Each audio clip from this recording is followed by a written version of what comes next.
César, tú que supuestamente tu especialidad es el tema, digamos, de acreedores y deudores, hay mucha gente porque por no conocimiento desconocen, por ejemplo, que si te han sacado tu carro porque no has pagado a tiempo, lo que sea, en el momento que entregas el carro a esa empresa, tienen que ponerte a cero tu valor que tú adeudas, y sobre todo en ese momento tienen que darte los papeles que tú no debes nada.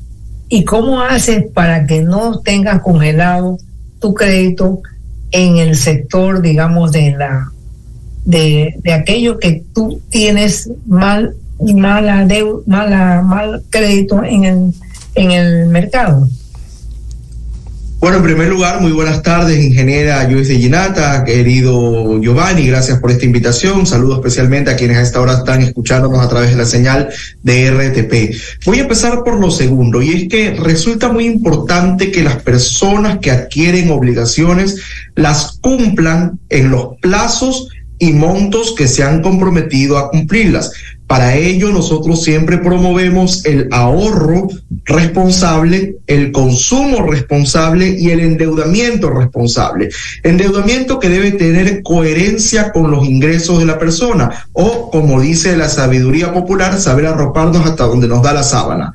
Pero también es cierto que hay muchas personas, y ya podríamos hablar más adelante de algunos datos de los paros nacionales, de la pandemia, que han generado situaciones extraordinarias, que han llevado a que muchas personas se vean imposibilitadas de cumplir a tiempo con sus obligaciones.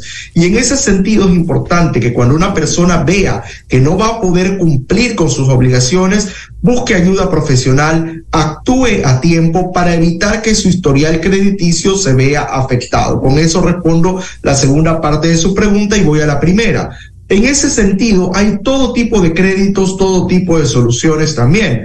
Pero en lo que respecta a los créditos automotrices, existe una regulación especial muy poco conocida y que se expidió en el año 2012 a través de una ley especial, una ley orgánica que regula los créditos automotrices e inmobiliarios, que dispone en lo pertinente que si usted tiene una deuda adquirida por un vehículo, que la deuda es inferior a 100 salarios básicos, hoy estamos hablando de $45,000. Si esa deuda se adquirió para comprar un solo vehículo de uso familiar, es decir, no para el trabajo, sino para el uso de la persona, si usted se ve imposibilitado de seguir cumpliendo con las cuotas de ese crédito, la ley prevé que con la devolución del vehículo, lo que legalmente se conoce como dación en pago, con la devolución del vehículo se extingue la totalidad de la obligación, es decir, incluido capital, intereses, recargos, gastos legales, gestión de cobranza,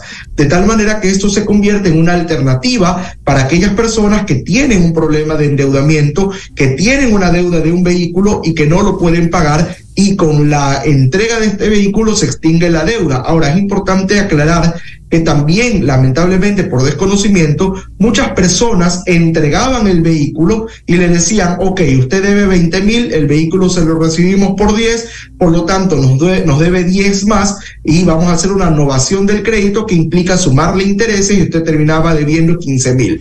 Pero además, César, hay como que las matemáticas no cuadran, porque normalmente a uno no le prestan el total del valor del carro, le prestan un porcentaje y uno tiene que dar una entrada importante. Entonces, si uno da una entrada importante, realmente hay una depreciación anual, pero sería raro que te reciban un vehículo por un valor tan inferior como para que no cubra el valor de la deuda. Hemos tenido varios casos. ¿Por qué? Porque lo que hacen es, hacer un avalúo por parte de un técnico de la misma casa comercial que dispone pues un avalúo realmente ínfimo del valor del vehículo por el cual te lo reciben. De tal manera que, si bien es cierto, hablemos de una deuda en números cerrados de 30,000, diste una entrada de 10,000, sacaste un crédito de 20,000, que más intereses, estamos hablando de que podría ser $32,000 más. Entonces, todo esto lo van sumando y te reciben el vehículo por un valor tan bajo, qué sé yo, $5,000, y te recalculan o te reliquidan la deuda. Por eso se creó esta ley, para evitar justamente este tipo de situaciones y evidentemente como una forma de tratar de ayudar a la persona deudora que se quedaba sin carro y con deuda. ahora se queda sin carro, pero también sin deuda. Bueno, eso es bueno que la gente lo sepa, porque como tú dices, mucha gente, inclusive mi persona, no estábamos al tanto de que existe esa provisión en la ley, ¿no? Sí, es una norma del 2012 que lamentablemente es muy poco conocida. Tanto es muy poco conocida que incluso hemos tenido que alegar la disposición legal en varios casos en los que la casa comercial ha querido recibir por un valor mínimo el vehículo y reliquidar la deuda. Obviamente, cuando nos hemos presentado y hemos invocado esta disposición legal, la casa comercial ha tenido que aceptar el cumplimiento de lo que dispone la ley con una dación en pago y, como bien dijo la ingeniera Joyce Ginata, la emisión de un certificado de no adeudar, que implica obviamente la seguridad para la persona deudora, o en este caso ya ex deudora, de que no tiene una obligación contraída o pendiente de la obligación contraída con la casa comercial en este caso, o la institución financiera, porque aplica también para instituciones financieras. Además, esta norma trae varias disposiciones interesantes, como por ejemplo que no se puede suscribir otro documento adicional para garantizar el pago de esta deuda. Y lo digo ¿por qué? Porque hemos tenido casos también de personas que le dicen, ok, usted me debe la plata del carro, no lo puede pagar, entonces firmemos otro documento, un pagaré, un acta de mediación, donde te reliquidan la deuda, te hacen una novación del crédito y terminas pagando más. Eso también está expresamente prohibido por la ley y dispone en el artículo 4 de la ley que cualquier documento adicional que se firme, porque recordemos que normalmente el vehículo sale con una prenda industrial, una prenda que se inscribe en el registro mercantil, cualquier documento adicional que se firme se entiende por no escrito por carecer de causa lícita. Y César, cuando se trata ya no de un vehículo, sino de una casa, hay dos formas que tiene. Uno es una hipoteca al banco y otra es una hipoteca al BIES. Cuando la persona se queda sin trabajo y no puede pagar la cuota que le corresponde al BIES, ¿qué pasa con esa persona? Ahí hay que diferenciar obviamente dos mecanismos. Uno es el que trae esta misma ley, que decía yo es una ley orgánica para regular créditos de vivienda y vehículos. Esta ley dispone en lo pertinente, en lo que respecta a los créditos hipotecarios, que los requisitos para aplicar esta ley, porque ya habíamos mencionado que para los vehículos es cuando el vehículo es uno solo, uso familiar, hasta 100 salarios básicos, es decir, $45,000, se aplica esta ley. En lo que respecta a los créditos hipotecarios, implica para construir o adquirir una única vivienda familiar, o el crédito hipotecario se utiliza para remodelar o readecuar la única vivienda familiar. Primer requisito. Segundo requisito, que el monto inicial del crédito no exceda a 500 salarios básicos unificados del trabajador.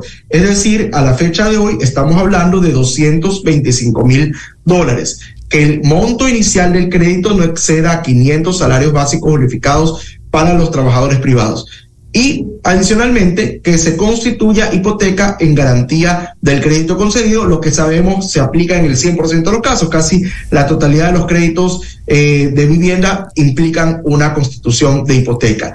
Cuando se cumplen estos requisitos, es decir, es la única vivienda familiar, el crédito fue menor a 500 salarios básicos y hay una hipoteca constituida, también se aplican las reglas de esta ley especial en el sentido de que con la dación en pago del inmueble, usted extingue la totalidad de la obligación y dispone con claridad del artículo 5 de esta ley que las obligaciones contraídas por este tipo de créditos podrán ser cobradas con la dación en pago del bien dado en garantía y se extingue la totalidad de la deuda. Además, si es que luego se remata, se subasta este bien que había sido entregado en garantía y resultare un excedente, este valor excedente se lo devuelve a la persona deudora.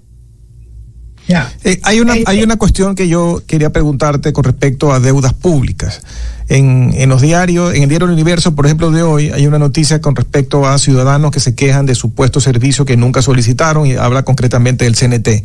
Yo conozco casos cercanos de personas que me han contado experiencias similares, donde inclusive se enteran de una deuda antigua de lugares donde ellos ni reconocen haber tenido una propiedad, o si alquilaron un lugar fue años atrás y se enteran porque les ponen una retención en una cuenta bancaria congelándole un determinado valor. Y inclusive de cosas que son supuestamente de muchos años atrás, con recargos inmensos, con multas inmensos, con intereses inmensos. En el caso de lo que describe el Universo, inclusive hay personas que dicen por lo menos que no conocen haber tenido ninguna relación con CNT y les están clavando estas deudas. ¿Cómo te defiendes de esto? Porque en el caso cercano que yo tuve de una persona que trabaja conmigo, lo que acabó pasando es que le dijeron primero pague y luego reclame. Y claro, pagó y nunca pudo reclamar, y hay unos abogados externos a CNT que están en un negocio jugoso de cobranzas alrededor de estos temas, y a la hora lo tontearon de un lado a otro y se quedó tragado con lo que pagó. ¿Cómo se defiende uno, César? Estos casos son cada vez más comunes y hemos podido revisar algunos de ellos. La gran mayoría de estos casos, la deuda tiene un origen en una actividad ilícita. ¿A qué me refiero con esto? Son casos de personas que han sufrido el delito de falsificación de la firma o suplantación de la identidad. De tal manera que cuando las personas revisan el contrato que se ha suscrito por ya sea telefonía móvil, telefonía fija, televisión por cable o internet, que son los servicios que normalmente da la empresa a la que te has referido, se dan cuenta de que la firma que consta ahí no es la suya, o que la cédula que se ha adjuntado tiene una foto cambiada, que también hay esos casos. Entonces, en ese sentido, es importante que la ciudadanía, lo primero que debe hacer en este tipo de casos es solicitar a la empresa proveedora, que en este caso es la supuesta acreedora, la entrega de toda la documentación que sustente esta deuda. En esa entrega de la documentación usted podrá verificar si realmente es su firma, si realmente es usted la persona que suscribió o no el acuerdo o el contrato, porque también puede pasar que han transcurrido tantos años y usted se olvidó. Pero, como digo, la gran mayoría de casos son personas que les han falsificado la firma o les han suplantado la identidad. Una vez que usted tiene estos documentos que evidencian que usted no es realmente quien suscribió ese contrato, usted debe presentar la respectiva denuncia ante la Fiscalía. ¿Por qué? Porque se trata de un delito que está de por medio. Con la entrega usted de la denuncia a la Fiscalía, se va a nombrar a un perito. El perito grafólogo lo que va a determinar es si la firma que está en el contrato es o no la suya, o si la cédula utilizada ha sido realmente falsificada. De tal manera que una vez que el perito emite el informe, usted con este informe pericial se acerca nuevamente a la empresa proveedora, supuesta acreedora, y solicita que se dé de baja la deuda.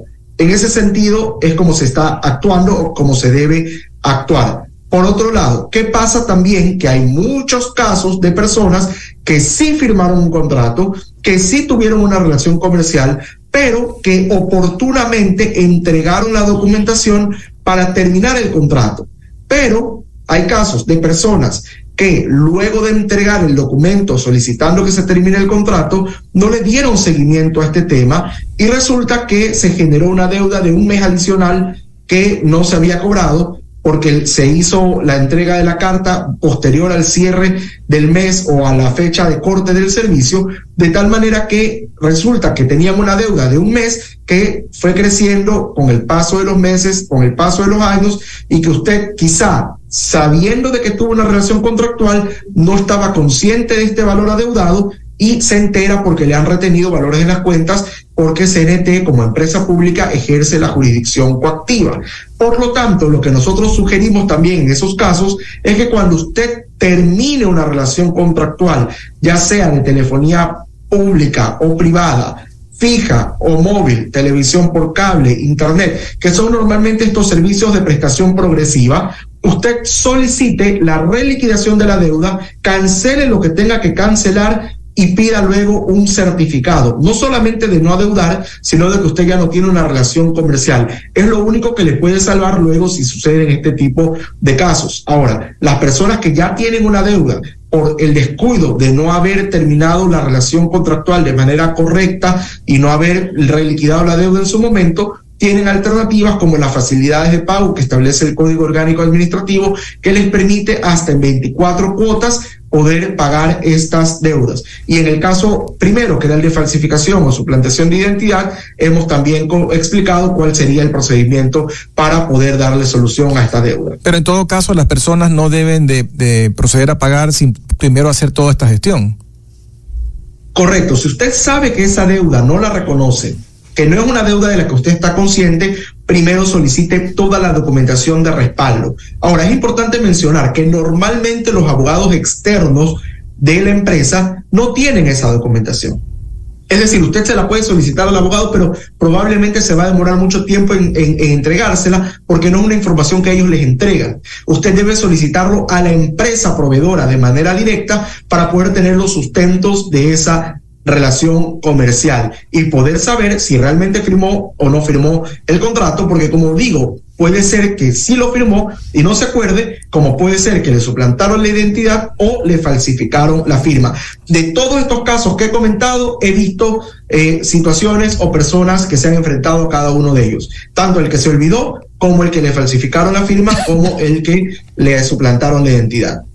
Pero mientras tanto, César, le tienen congelado su cuenta corriente y es un problema terrible. Ahora, volviendo al tema, digamos, de la protección que se debe de tener siendo empresas públicas, ¿ya? ¿Verdad? Que debe de defender a lo que supuestamente es el ciudadano, que yo aquí digo que más que ciudadano es habitante. Vamos al tema del IES. Si usted ha estado atrasado 2 meses en el pago de las cuestiones de su empleado y le pasa algo al empleado, resulta que uno tiene que pagar una millonada, y no solamente eso, sino el total de lo que le ha sucedido al empleado. ¿Cómo puede defenderse esta persona para que eso no suceda? Más aún que le cargan multas, etcétera, etcétera. ¿Qué pasa con eso? En lo que respecta a las obligaciones patronales del IES, realmente podríamos aquí quedarnos horas discutiendo sobre el tema. ¿Por qué? Porque, por ejemplo, toda deuda, por un principio básico de seguridad jurídica, prescribe con el paso del tiempo. En lo que respecta a las obligaciones patronales, pueden pasar 30 años, usted puede solicitar la prescripción y el IES simplemente lo niega, basado en que las obligaciones patronales se originan de una relación laboral que, como es una relación laboral, los derechos son irrenunciables. Sin embargo, creo yo, y esta es mi opinión muy personal, que es una interpretación absolutamente equivocada. ¿Por qué? Porque ¿qué es la prescripción? La prescripción es un castigo que ha previsto el Estado en aras de la seguridad jurídica en contra del acreedor que durante cierto tiempo no ejerció las acciones que tenía derecho a ejercer en contra del deudor para el cobro de una deuda. Lo traslado a un ejemplo. En el caso del IES, en teoría, ellos en 5 años deben accionar las herramientas legales a las que están asistidos para el cobro de la deuda. Pero si no lo hacen en ese tiempo, debería la persona deudora solicitar y el IES aceptar la prescripción de esta obligación. ¿Por qué? Porque el Estado ha previsto, el legislador ha previsto un tiempo. Y el acreedor, si en ese tiempo no acciona, el Estado lo castiga y le dice, perdón, si no accionaste en este tiempo, la deuda se entiende que la acción ha prescrito. Por lo tanto, esto decía yo, tiene relación directa con la seguridad jurídica, que es la certidumbre de reglas claras, en el sentido de que yo como ciudadano sé que si soy acreedor tengo cierto tiempo para ejercer mis derechos y yo como deudor sé que transcurrido cierto tiempo ya el acreedor no puede ejercer acciones en mi contra. Eso es un principio universal, el tema de la seguridad jurídica, la prescripción lo propio, pero lamentablemente parece que para el IES, que viven en un mundo paralelo, no aplican estas reglas, repito, por lo que ellos alegan de que son deudas de carácter patronal originadas en una relación laboral. Repito, esta es una opinión muy personal, pero yo creo que evidentemente esto debe ser de alguna manera revisado, porque lamentablemente hay mucho abuso. Hoy de alguna manera se ha ido limitando. ¿Por qué? Porque incluso antes, con un atraso mínimo, le disponían incluso la prohibición de salida del país del representante legal. Y estamos hablando de que a veces usted tiene una gran empresa y resulta que por un error hubo un pequeño atraso en la obligación patronal, esto implicó una nota de crédito, un título de crédito y una serie de circunstancias, y termina el representante legal imposibilitado de salir del país, cuando muchas veces es parte de la dinámica de la Pero empresa. ahí es donde no se entienden los derechos de este país, porque supuestamente tú tienes 444 artículos que es un poema de derechos en la Constitución, y tú por una deuda te restringen tu derecho de movilización, cuando puede ser, como tú dices, que ya has cumplido durante 20 años y por un tema puntual fallaste y resulta que te clavan multas, penalidades, intereses. Encima, si tienes alguna persona que se enferma, te clavan a ti la operación o lo que sea, te clavan a ti con recargos la planilla de esa operación o lo que fuera. O sea, es una cosa de locos. O sea, se duplica, triplica el castigo y encima te ponen orden de no salida. No, esto realmente es inconcebible. Sí, Giovanni, quiero agregar ahí algo que es importante, y es que por fin la Corte Constitucional ya reguló este tema.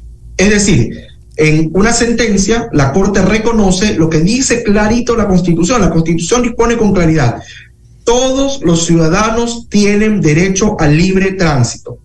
El libre tránsito puede ser únicamente restringido por juez competente. Es decir, los empleados recaudadores que ejercen la jurisdicción coactiva o delegado de la máxima autoridad para el ejercicio de la jurisdicción coactiva no son jueces, no son parte de la función judicial. Por lo tanto, ellos no pueden imponer la medida de prohibición de salida del país. Y esto, lamentablemente, todavía es poco conocido. Esta sentencia de la Corte Constitucional, que por fin regula que para poder establecer la prohibición de salida del país, el funcionario de coactivas debe ir ante un juez de lo contencioso administrativo para solicitar que se imponga esta medida. Ya no se puede, como lo hacían hasta hace poco, los mal llamados jueces de coactiva, porque repito, no son jueces. Además, César, tú te encontrabas a veces en el aeropuerto y te enterabas recién de que tenías un problema cuando tú no habías sido notificado. O sea, hay muchas violaciones a tus derechos constitucionales y no pasa nada. Por eso este país es un país de mitos. Nos crean el mito de que nos han creado una especie de poema de un rosario de derechos en la Constitución, y en la práctica no es así. Comprendemos que el Estado tiene un privilegio para el cobro de sus deudas a través de la jurisdicción coactiva. Sin embargo, también creo, y esta es una opinión, repito, personal, que es una jurisdicción coactiva absolutamente abusiva, en el sentido de que, como tú bien indicaste, te enteras normalmente de que te han iniciado una coactiva porque ya te han retenido valores en tus cuentas, lo que implica una serie de complicaciones para el rubro del negocio que tú llevas, para las actividades comerciales que tú desarrollas, entre otras. Porque además, al final del día, el empleado recaudador de coactivas es juez y parte. ¿Por qué? Porque recibe un sueldo de la misma empresa pública o de la institución pública o de la banca pública, y es a la vez quien dispone también las obligaciones o las medidas cautelares, como retenciones en cuentas, prohibición de enajenar, entre otras. De tal manera que sí sería un tema a discusión futura el regular de mejor manera la coactiva para evitar este tipo de abusos, como también podríamos conversarlo más adelante, si ustedes así lo creen pertinente, el tema de la capitalización de intereses, que es un tema también de pendiente discusión en nuestro país, así para justamente evitar abusos. Vámonos a un corte y regresamos para tocarles. Estamos hablando con César Coronel Garcés sobre su expertise vinculado con resolver temas legales vinculados con deudores y acreedores. Yo quería preguntarte algo. Bueno, tú ibas a hacer una explicación sobre la capitalización de intereses, que la dejamos cortada antes del corte. Por favor, explícanos cómo es la visión de esto. Sí, recordemos que en Ecuador está prohibido el anatocismo. El anatocismo no es otra cosa que cobrar interés sobre interés. Sin embargo, existe, digamos, una trampa, un resquicio legal de alguna manera que se ha venido utilizando para de alguna manera saltar esta prohibición. ¿Cuál es? Y es que a muchas personas, y sobre todo pasó luego de la pandemia, le decían: ok, usted actualmente tiene una cuota mensual de pagar de $500, usted no lo puede pagar, entonces le vamos a hacer un refinanciamiento y usted a partir de ahora va a pagar $400. Usted aceptaba ese acuerdo porque además muchas veces no te daban otra alternativa. Oiga, bájeme a 200. No, 400, no hay otra alternativa, y lo firmabas. Entonces resulta que tenías, por ejemplo, una deuda global de 30,000. En este refinanciamiento, entonces ibas a terminar pagando ya no los 30,000, sino 42,000 por un tema de intereses. Pero resulta que vuelves a incumplir este nuevo plan de pagos y dices, espéreme, hágame otro refinanciamiento porque los 400 que usted me puso de cuota no los puedo pagar. Bájeme la cuota y hágame un refinanciamiento. Y te dicen, está bien, pero resulta que tu deuda de 30,000 ya no te la hacen, digamos, en un plan de pagos en razón de esos 30,000, sino que te toman como deuda global los 42,000. Es decir, liquidan la totalidad de los intereses a futuro que tenías de esa deuda en novación o refinanciamiento y te hacen otra vez un refinanciamiento, ya no sobre los 30, sino sobre los 42, y terminas pagando 56.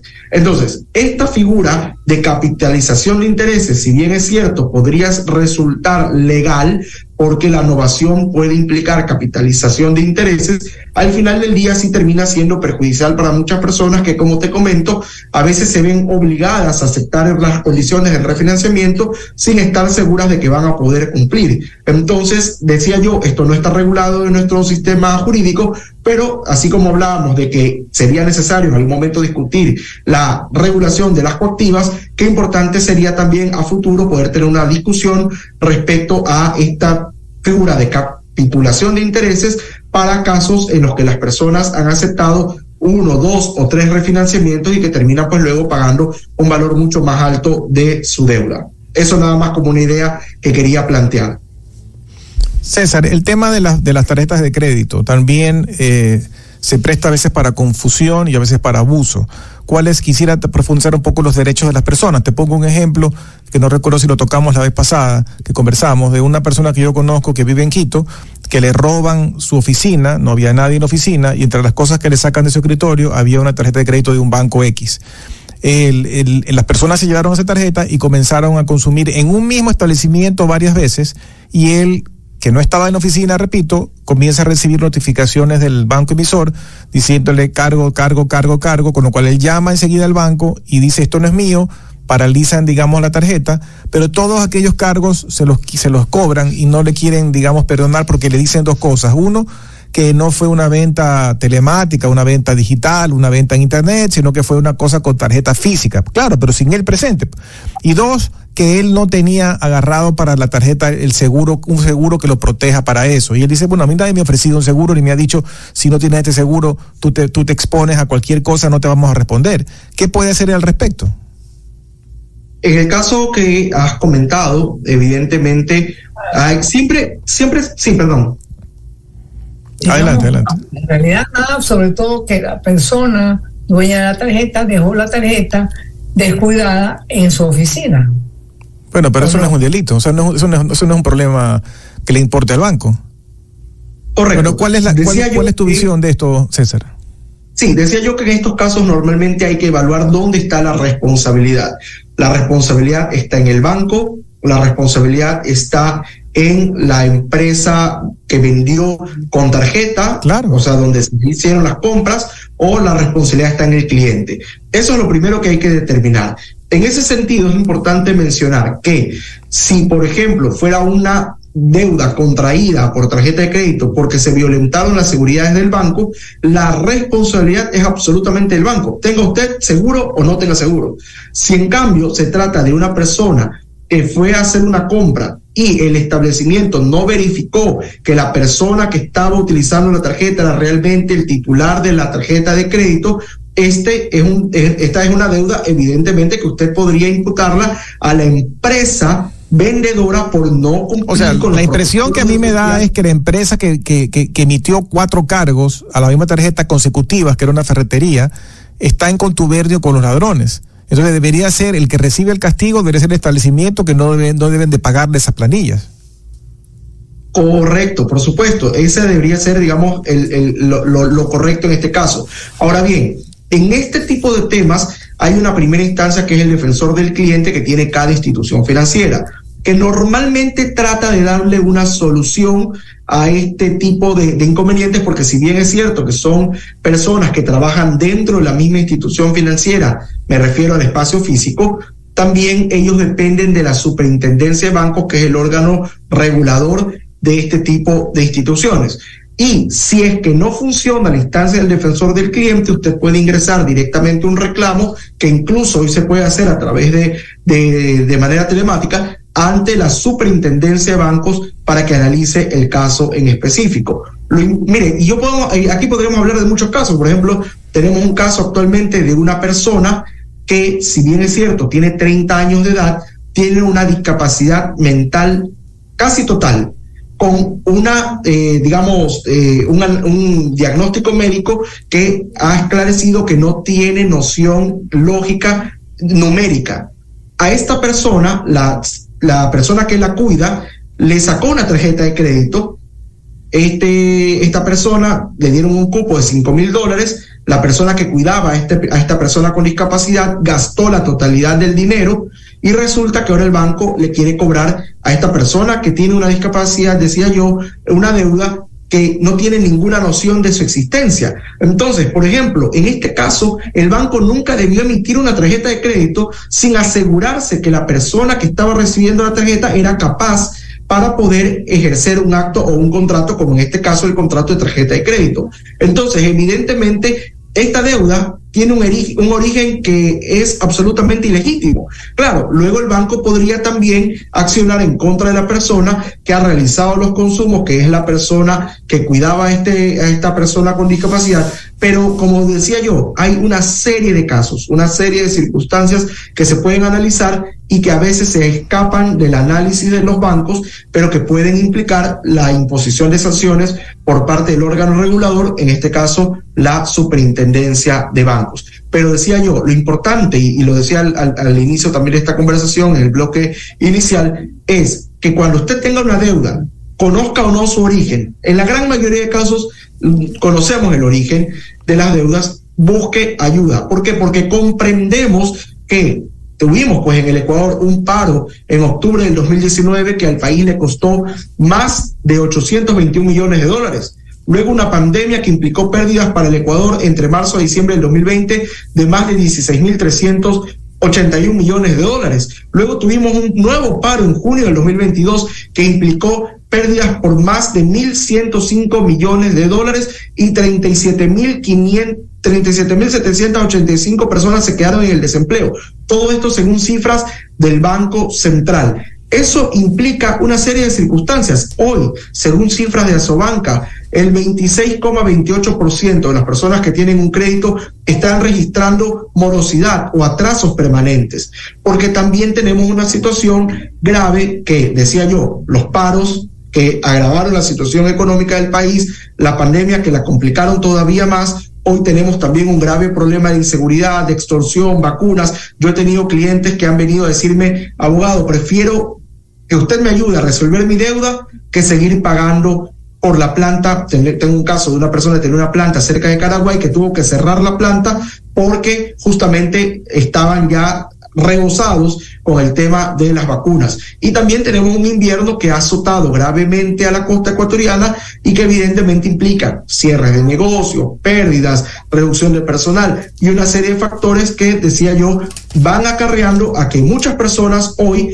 que seguramente cuando contrayeron la obligación estaban en capacidad de pagar, hoy su capacidad de pago se ha visto mermada. Pero para ellos también hay alternativas. Podríamos, si ustedes lo permiten, también hablar de la Ley Orgánica de Apoyo Humanitario, que prevé hasta junio de este año una figura especial de acuerdo preconcursal, que también es una alternativa para poder llegar a un plan de pagos con los acreedores. César, sí, ¿cuáles, aparte de los temas que hemos hablado, cuáles son los otros casos, digamos, que por los cuales a ustedes los buscan? ¿Cuáles son aquellos casos también que están dando problemas y que la gente, por no conocer sus derechos, no los está manejando bien? Bueno, hemos comentado el tema de los créditos automotrices, inmobiliarios, hemos hablado también del tema de las coactivas, de las deudas fantasmas, pero quería yo aprovechar este espacio porque comprendo que también hay muchos emprendedores que siguen este espacio de opinión y entrevistas, que existe esta figura del acuerdo preconcursal de la Ley Orgánica de Apoyo Humanitario. ¿Y por qué quiero tratarlo ahora? Porque se vence en junio, es decir, ya falta apenas un mes y medio para que esta norma deje de tener eficiencia en nuestro ordenamiento jurídico. De tal manera que es importante explicar que el acuerdo preconcursal de la Ley Orgánica de Apoyo Humanitario le permite a la persona deudora sentarse junto a todos sus acreedores en una misma mesa de negociación para llegar a un plan de pagos que le permita al acreedor cobrar, pero también al deudor pagar en razón de su nueva realidad, de su nueva capacidad de pagos. ¿Cómo inicia el trámite? Con una declaración juramental ante un notario en la que usted debe detallar quiénes son sus acreedores, cuáles son los valores de las acreencias, así como también el plan de pagos y la proyección del negocio que le permita cumplir con ese plan de pagos. Esto se presenta ante un centro de mediación, esto obviamente con el asesoramiento y acompañamiento de abogados especializados.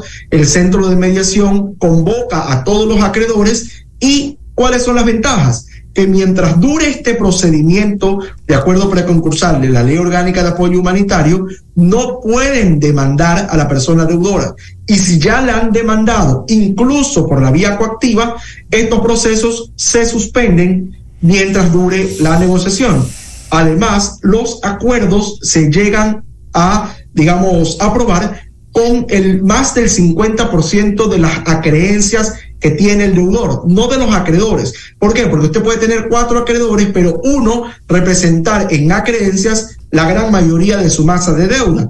De tal manera que si ese único acreedor aprueba el plan de pagos, a pesar de que los otros 3 no se presenten o no estén de acuerdo, y este único acreedor representa más del 50% de las acreencias, el plan de pagos se aprueba y es vinculante y obligatorio para todos los acreedores. Además, si es que este plan de pagos no es aprobado, no es aceptado, existe una instancia extraordinaria en la que un juez, con los mismos insumos que se le presentó respecto a la proyección del negocio y el plan de pagos, va a tomar una decisión respecto a cuál va a ser las facilidades que se le va a dar a la persona deudora. Además, es importante mencionar que esta Ley Orgánica de Apoyo Humanitario prevé, en lo que respecta al acuerdo preconcursal, la posibilidad de plantear un plan de pagos con reducción incluso de capital, intereses, recargos, gastos legales, entre otros, para justamente hacer viable el plan de pagos que se presente. Entonces, decía yo, es importante mencionar este acuerdo preconcursal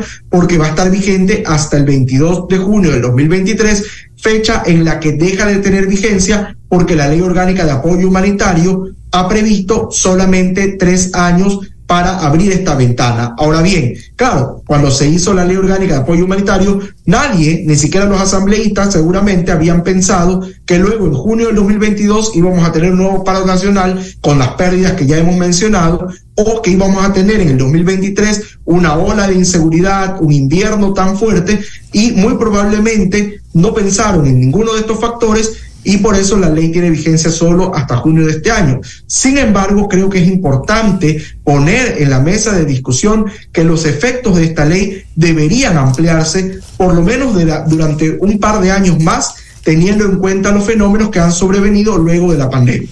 César, para la gente que nos escucha y que muchas veces por pedido de amigos, parientes, primos, lo que sea, comete el craso error de firmar como garante en deudas, especialmente es muy típico esto en las deudas con compañías que venden electrodomésticos. Quisiera que les expliques, les remarques, les subrayes lo grave de la responsabilidad de firmar como garante, en qué tiene que responder, y si mañana toma esa decisión equivocada, ¿cómo puede hacer para hacer que ejecuten, digamos, el retiro de los bienes?